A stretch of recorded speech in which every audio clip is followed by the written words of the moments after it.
Beberapa lembaga survei politik telah mengeluarkan rilis hasil temuan peta kompetisi antar kandidat presiden dan partai politik. Salah satunya, Lembaga Indikator merilis temuan survei nasional yang diberi judul, Pacuan Kuda Elektabilitas Bakal Capres dan Peta Kekuatan Elektoral Partai Pasca Deklarasi. Temuan survei itu telah dipaparkan Lembaga Indikator pada Kamis, tanggal 1 Desember tahun 2022. Indikator melibatkan 1.220 orang responden sebagai sampel yang berasal dari seluruh provinsi yang terdistribusi secara proporsional. Responden diwawancarai lewat tatap muka oleh pewawancara terlatih. Melalui survei yang dilakukan tanggal 30 Oktober hingga 5 November 2022 itu, indikator ingin menyajikan gambaran peta kekuatan elektoral kandidat presiden, wakil presiden, dan partai politik terkini. Berikut beberapa temuan hasil survei nasional yang dirilis oleh Indikator. Kandidat bakal calon presiden. Sampai saat ini, belum banyak perubahan tokoh yang digadang-gadang publik bakal meramaikan kontestasi Pilpres 2024.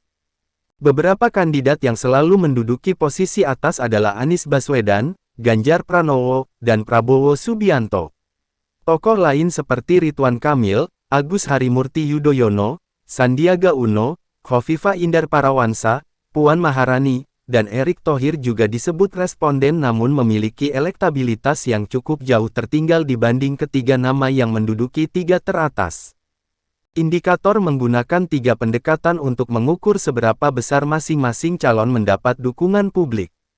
Pertama, pendekatan semi terbuka dengan mengajukan sejumlah nama kepada responden dan memberikan opsi responden dapat mengajukan nama lain. Ganjar Pranowo dipilih 25,9%, Anies Baswedan 23,6%, Prabowo Subianto 16,1%, disusul Ridwan Kamil dan AHY masing-masing 7,8% dan 3,9%. Sejumlah besar nama lain dipilih kurang dari 2% responden. Indikator juga menyajikan tren keterpilihan tiga calon teratas dengan membandingkan hasil survei yang telah dilakukan sejak Februari tahun 2020. Hasilnya, Anies terindikasi menguat, sementara Prabowo dan Ganjar melemah. Pendekatan kedua, responden diminta untuk memilih di antara 10 calon secara tertutup tanpa alternatif nama lain. Pendekatan ini dianggap jadi simulasi yang lebih mendekati fakta pemilu yang sesungguhnya.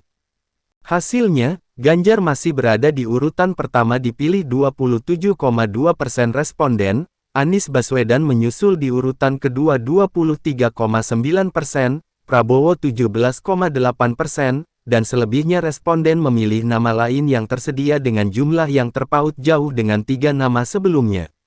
Pada simulasi ini, membandingkan survei antar waktu kembali menunjukkan tren kenaikan pilihan Anies Baswedan, sementara Ganjar dan Prabowo justru mengalami penurunan keterpilihan. Ketiga, indikator terus melakukan pengerucutan pilihan kandidat dari 10, menjadi 7, hingga 3 nama teratas, Anies Baswedan, Ganjar, dan Prabowo. Hasilnya Ganjar masih mendapat pilihan terbanyak dengan 33,9%, pemilih Anies Baswedan naik menjadi 32,2%, Prabowo dipilih 23,9%, dan 10% lainnya menyatakan belum memiliki pilihan atau tidak bersedia menjawab.